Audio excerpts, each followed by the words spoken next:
Now, I may not be the biggest Batman fan, but the Batman looked like it was going to be something so much different than all the other modern-day superhero blockbusters, and it had the potential to break new ground. I'm happy to say that the Batman delivered in every possible way and has reinvigorated the superhero genre. So today, I'm going to talk about everything I loved about the Batman and why it ended up being everything I hoped it would be.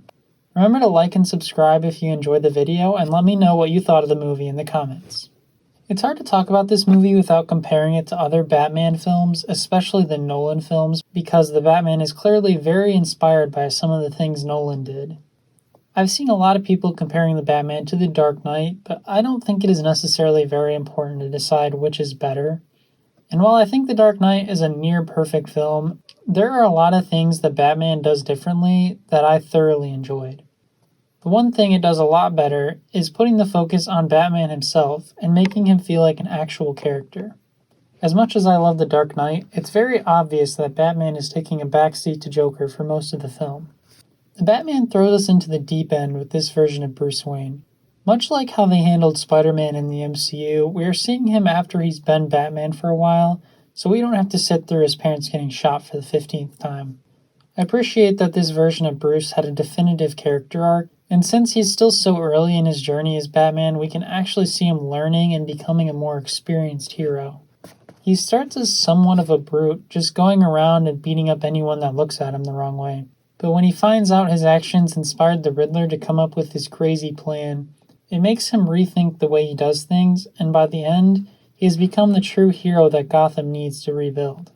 This is an idea that has been explored many times before, but I think the Batman is the best example of Bruce realizing the importance of balancing the hope and fear that his alter ego inspires.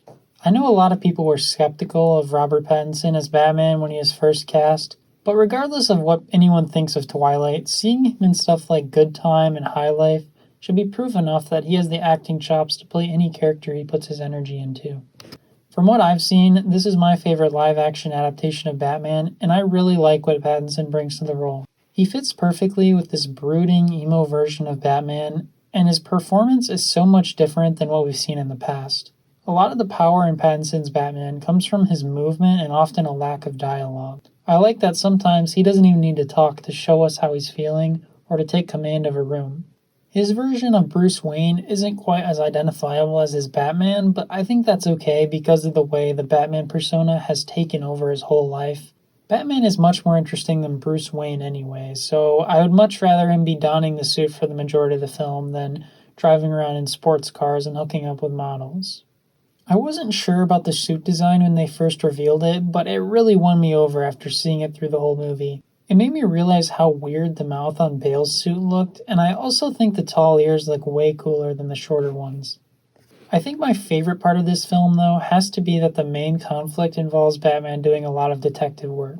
Fincher is one of my favorite directors, and Reeves clearly took a lot of inspiration from some of his great detective dramas like Seven and Zodiac.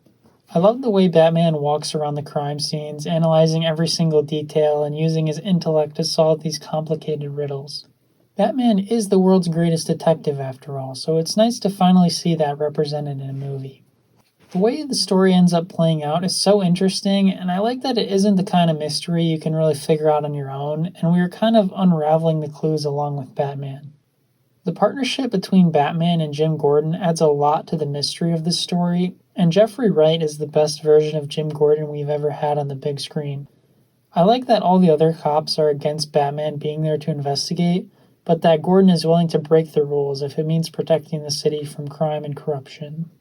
This is such an interesting take on the Riddler as well. They found a great way to fit what is usually a very silly character into a much darker setting.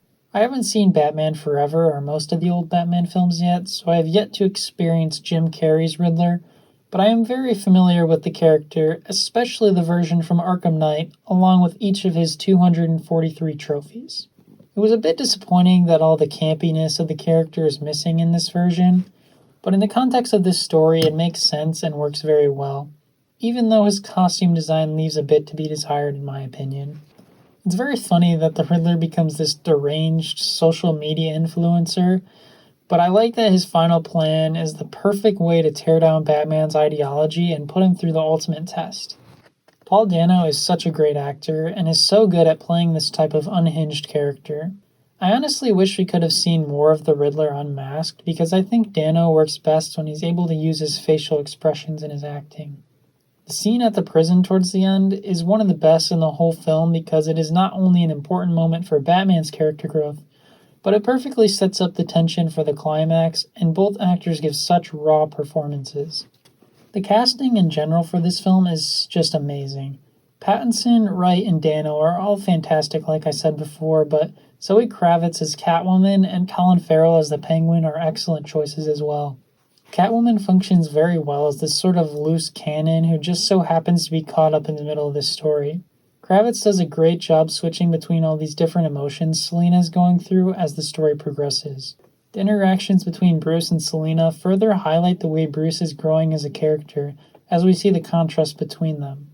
Colin Farrell is unrecognizable as the Penguin, and I think he brings a much-needed lighthearted touch to an otherwise dark film.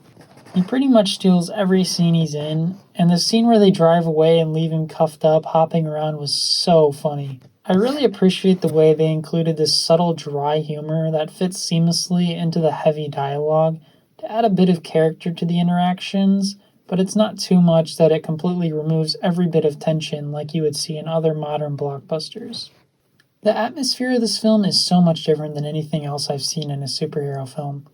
It's very gritty, and it's so dark that the shadows are almost a character of their own. It's so refreshing to see such a beautifully shot superhero movie with a clear directorial vision shining through, unburdened by studio interference. I like that there is such a distinct color palette, and the strong reds and deep blacks characterize the city of Gotham better than any other film has before. It is a city built from fear, darkness, and corruption, and it actually feels like it is so far gone from the rule of law that the only thing able to save it from complete destruction is this crazy billionaire in a Halloween costume. One very minor thing that left a sour taste in my mouth was this reveal of the Joker at the end that went on way longer than it needed to. Matt Reeves came out and said that this is supposed to be a version of the Joker who hasn't become the Joker yet, but personally, I'm so tired of seeing the Joker in every single piece of Batman media that's come out in recent years. Obviously, you've got Heath Ledger as the Joker, but then there's Jared Leto, the Joker in Gotham, the Joker in the Lego Batman movie, and then there's this little underground movie you might have heard of called Joker, which just so happens to be a story about the Joker before he becomes the Joker. So basically, even though he is a great character, I'm just tired of seeing him in everything, and I hope that in the future sequels to the Batman, Matt Reeves is able to explore some of the underused characters in Batman's extensive rogues gallery. Overall, the Batman did everything it needed to do, and I had so much fun watching it. Even though this movie is juggling so many characters and doing a tremendous amount of world building in a hefty 3-hour runtime, it never felt like too much, and I didn't even notice the length. This is such an easy world to get sucked into, and other than some very minor things, I loved everything about it. Even though I had high expectations going in, they were still greatly exceeded. I'm going to give the Batman a 9 out of 10, and I cannot wait to see Robert Pattinson again as Batman in the future. Let me know what you thought about the Batman down in the comments, and if there are any other movies coming out soon that you're excited to see. Other than that, remember to like and subscribe if you enjoyed the video. Thanks for watching, and I'll see you next time.